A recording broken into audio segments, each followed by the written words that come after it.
Hello everyone, welcome back to JRF NET and PhD. आज हम एक्ट्राडिशन की बात करेंगे जो हमारे हायर एजुकेशन सीरीज का एक इम्पॉर्टेंट टॉपिक है।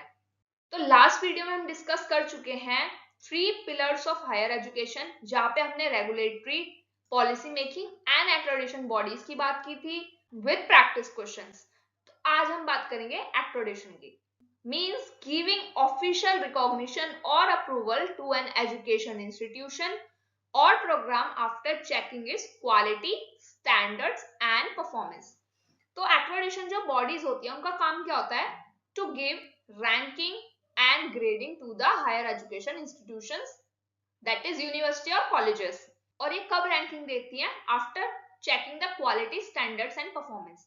अभी हम आगे बात करेंगे कि इसके पैरामीटर्स क्या क्या हैं for providing rankings to the colleges। Accreditation is a process। Accreditation एक प्रोसेस है ऑफ क्वालिटी अश्योरेंस का एक प्रोसेस है accreditation through which higher education institutions and their programmes are evaluated by a recognised external agency to meet predetermined standards. यहाँ पे क्या है? हमारे प्री डिटरमाइंड स्टैंडर्ड्स हैं of education, infrastructure, faculty and outcomes. तो हमारी major body हम इस वीडियो में डिस्कस करेंगे एक्रेडिशन की। सबसे पहले हमारी आती है national assessment and Accreditation Council। It was established in the year 1994 by University Grant Commission (UGC)। तो ये याद रखना है, इसका ईयर याद रखना है क्योंकि क्वेश्चंस इनसे आ रहे हैं। लास्ट जून 2025 में भी ईयर्स आए थे। यूजीसी का ईयर पूछा था, एनटीए का ईयर पूछा था, नैक का ईयर पूछा हुआ था। हमारी जो काउंसिल है, it is N autonomous body and not a statutory body. तो ये याद रखना है कि एक ऑटोनोमस बॉडी है और स्टैट्यूटरी बॉडी नहीं है। It is original formed in 1992 और इसकी रिकमेंडेशन हमारी दी गई थी 1986 एनईपी 1986 में, लेकिन ये ओपन कब हुई? हमारी 1994 में। इसका हेडक्वार्टर हमारा बेंगलुरु कर्नाटका में। इसका पर्पस है to assess and accredit higher education institution for quality assurance and enhancement। और ये इंपॉर्टेंट है, यहाँ जो ग्रेडिंग है, grading is optional and voluntary in nature, not mandatory. मतलब मैंडेटरी नहीं है आपको ग्रेडिंग लेना, लेकिन यहाँ पे एक एक्सेप्शन आती है हमारी कर्नाटका एंड तमिलनाडु में, जहां पे ग्रेडिंग को कंपलसरी किया गया है। तो ये याद रखना है, यहाँ पे ग्रेडिंग ऑप्शनल है। अभी आप आगे काउंसिल्स पढ़ोगे तो वहां पे मैंडेटरी होगी, लेकिन हमारी national assessment and accreditation council में मैंडेटरी नहीं है, ऑप्शनल है, लेकिन इसकी एक्सेप्शन है हमारी कर्नाटका एंड तमिलनाडु। अब यहाँ पे जो हमारी रैंकिंग है वो कैसे दी जाती है? वो दी जाती है इन 2 स्टेप्स और इसको हम बोलते हैं 2 पॉलिसी मेथड या फिर 2 step approach। NAAC accreditation is 2-stage process to ensure quality and transparency in assessment। तो जो हमारा फर्स्ट स्टेप है, that is institutional information for quality assessment IIQA। यहाँ पे जो कॉलेजेस हैं वो बेसिक डिटेल प्रोवाइड कराते हैं टू प्रूव एलिजिबिलिटी, कि वो एलिजिबल है रैंकिंग के लिए। सेकेंड हमारा स्टेप आता है सेल्फ स्टडी रिपोर्ट, जिसे बोलते हैं हम SSR and peer team visit. यहाँ पे क्या होता है, जो नेक के एक्सपर्ट्स हैं वो विजिट करते हैं इंस्टीट्यूशन को और ग्रेड देते हैं on the basis of 7 parameters. अभी हम वो 7 पैरामीटर्स डिस्कस करेंगे। IIQA to check whether the institution is eligible to apply for accreditation or not।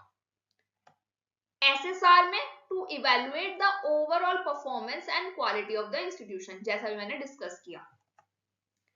यहाँ पे हम देते हैं ग्रेड्स और हमारे ग्रेड्स क्या होते हैं?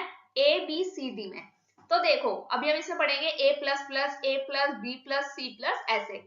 तो हमारे जो ABC तक के ग्रेड्स हैं they are eligible for accredited, लेकिन जो हमारा D होता है वो एक्रेडिशन के लिए एलिजिबल नहीं होता, इसको माना जाता है नॉन एक्रेडिशन।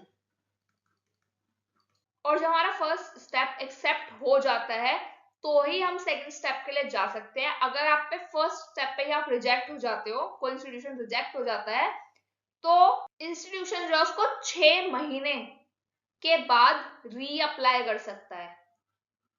अब इवैल्यूएट किस बेसिस पे होगा एक इंस्टीट्यूशन, उसके लिए हमारे पास है 7 पैरामीटर्स। फर्स्ट है हमारा curriculum, second is teaching and learning and evaluation का basis, third is research innovation and extension कैसा है, इंफ्रास्ट्रक्चर लर्निंग रिसोर्सेज क्या क्या है, स्टूडेंट सपोर्ट एंड प्रोग्रेशन कैसा है, governance leadership and management, institutional value and best practices.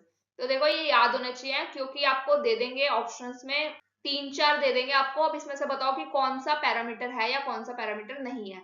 At least हमने एक बार पढ़ा हो तो हमें ये याद रहेंगे। Curriculum, teaching learning, research innovations, infrastructure, student support, governance leadership and management, institution values and best practices.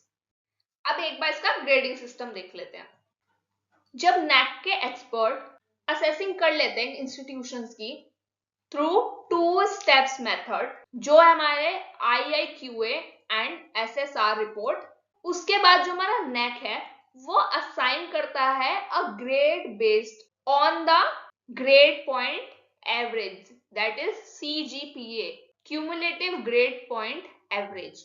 तो जो हमारा CGPA है ये हमारे कैलकुलेट होता है ऑन द 4 पॉइंट स्केल पर, और उसी स्कोर के बेसिस पे जो इंस्टीट्यूशंस हैं वो रिसीव करते हैं उन्हें ग्रेड मिलता है एंड अ परफॉर्मेंस लेवल। देखो आपने बहुत जगह पे पढ़ा होगा, कोई भी इंस्टीट्यूशन है वो अपने नेम प्लेट में लिख देते हैं नैक A++ रैंकिंग,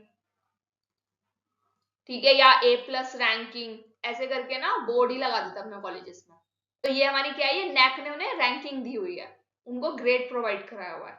तो सबसे पहले आता है हमारा 3.51 to 4। अगर CGPA हमारा 3.51 से 4 के बीच में है तो यहाँ पे आपको ग्रेड मिलेगा A++, और यहाँ पे आपकी परफॉर्मेंस क्या हो गई, आउटस्टैंडिंग।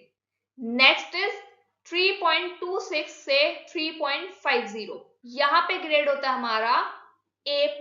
देखो यहाँ पे हमारा जो बीच का गैप है वो है 0.5 का, यहां से शुरू हो गया 0.25 का, ये याद रखने के लिए ट्रिक है। यहाँ पे परफॉर्मेंस क्या होगा हमारी, एक्सीलेंट। फिर हमारा आता है 3.01 से 3.25, यहाँ पे हो गया हमारा A grade. Next is 2.76 to 3 B++ grade, 2.51 से 2.75 B+ ग्रेड, 2.01 से 2.50, यहां पे आ गया हमारा 0.5 का difference, that is grade B. और उससे नीचे अगर आपका आ रहा है 1.99 तक तो ये हो गया हमारा सी ग्रेड, यहाँ पे एक्रेडिटेड लोएस्ट लेवल है ये, इसके बाद एक्रेडिशन होता ही नहीं है, ये यहाँ पे लोएस्ट लेवल है सी ग्रेड। इससे बिलो जाता है 1.50 से below, that is D grade, जो मैंने पहले बताया था नॉन एक्रेडिटेड। और these grades are valid for 5 years, 5 साल की इसकी वैलिडिटी होती है। 5 साल के बाद आपको दोबारा से अप्लाई करना पड़ेगा फॉर री एक्रेडिशंस। तो यहाँ पे सबसे हमारा हाईएस्ट ग्रेड क्या है, A++, और लोएस्ट एक्रेडिशन कहाँ पे होता है हमारा, सी ग्रेड पे, और सबसे लोएस्ट ग्रेड है हमारा डी, जहां पे एक्रेडिशन नहीं होता, नॉन एक्रेडिटेड है ये ग्रेड। ऑब्जेक्टिव्स क्या है नेक के, fostering national development, inculcating value system among students, fostering global competencies among students, promote the use of technology for excellence, improve infrastructure। ये थी हमारी NAC। अब हम बात करेंगे NBA के बारे में, जो हमारी national board of accreditation. The National Board of Accreditation, that is NBA, is one of the key accreditation bodies in India, responsible for assessing the quality of technical and professional education programs। यहाँ पे कौन से programs आ गए हमारे, technical and professional। It was established in 1994 by All India Council for Technical Education and later become an autonomous body in 2010। 1994 में establish हुई bye AICTE, और ये ऑटोनोमस बॉडी कब बनी, 2010 में, to ensure independent and transparent evaluation. While NAC accredits institutions as a whole, the NBA accredits individual programs like engineering, management, pharmacy, architecture. देखो simple सा क्या है, जो नेक है वो पूरे इंस्टीट्यूशन को रैंकिंग देता है, एक्रेडिशन देता है, लेकिन जो हमारा एनबीए है वो प्रोग्राम्स को देता है, जैसे कि इंजीनियरिंग हो गई, management, pharmacy, architecture and polytechnic. इसका हमारा हेडक्वार्टर है दिल्ली में। ये है हमारा टेक्निकल कोर्सेज के लिए। इसकी जो रैंकिंग है it is not based on funding. NAAC की रैंकिंग हमारी फंडिंग पे बेस्ड होती है, लेकिन एनबीए की रैंकिंग हमारी फंडिंग पे बेस्ड नहीं होती है। इसके पास अथॉरिटी है to recognise and de recognise the institutions and the programmes. Next आता है हमारा national agriculture education accreditation board. NAEAB is an accreditation board under ICAR, Indian Council for Agricultural Research। तो ये किसके बारे में डील करता होगा? Agriculture education. ये स्टैब्लिश हुआ 1996 में। इसका हेडक्वार्टर हमारा हिसार, हरियाणा में। देखो जहां पे ज्यादा एग्रीकल्चर होता है ना, उससे याद रख सकते हो आप कि पंजाब हरियाणा वाली साइड ज्यादा एग्रीकल्चर है, तो हरियाणा में। इसकी जो रैंकिंग है वो रिलेट होती है फंडिंग से। इसकी वैलिडिटी है 5 से 10 साल। It is an administrative body to initiate, plan and supervise various activities to improve quality of education. हमारी लास्ट बॉडी आती है NIRF रैंकिंग्स, जो है हमारी national institutional ranking framework. It was established in 2015। National Institution Ranking Framework is a ranking system for higher education institutions in India. It was launched by Ministry of Education. और ये कब launch हुई? हमारी 29 सितंबर 2015 को। ये प्रोवाइड कराती है हमें transparent, reliable and objective method to rank universities, colleges and professional institution across country, पूरी इंडिया में। पहली जो हमारी NIRF रैंकिंग थी वो रिलीज हुई थी 2016 में, तो ये भी आप याद रखना कि फर्स्ट जो हमारी, देखो बंद तो बॉडी गई हमारी 2015 में, लेकिन जो इसने फर्स्ट रैंकिंग रिलीज की वो थी हमारी 2016 में। पहले ये रैंक करती थी 9 कैटेगरीज को, लेकिन बाद में इसमें 2 कैटेगरीज और ऐड हो गई और अब ये रैंक करती है 11 कैटेगरीज को। और जो बाद की 2 कैटेगरीज थी वो कौन कौन सी हैं? तो हमारी एक कैटेगरी है 10th category, that is dental courses, और हमारी 11th कैटेगरी है रिसर्च। तो अब यहाँ पे 11 कैटेगरीज हैं और इसके पैरामीटर्स भी हैं, जिसको 5 क्लस्टर्स में डिवाइड किया गया है। और इसमें हमारे इंक्लूड होते हैं teaching, learning and resources, research and professional practices, graduation outcome क्या है, आउटरीच प्रोग्राम्स या outreach performances and peer perception.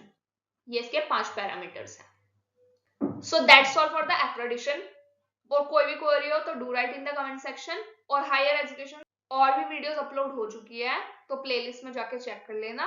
Thanks for watching. Stay tuned for more videos.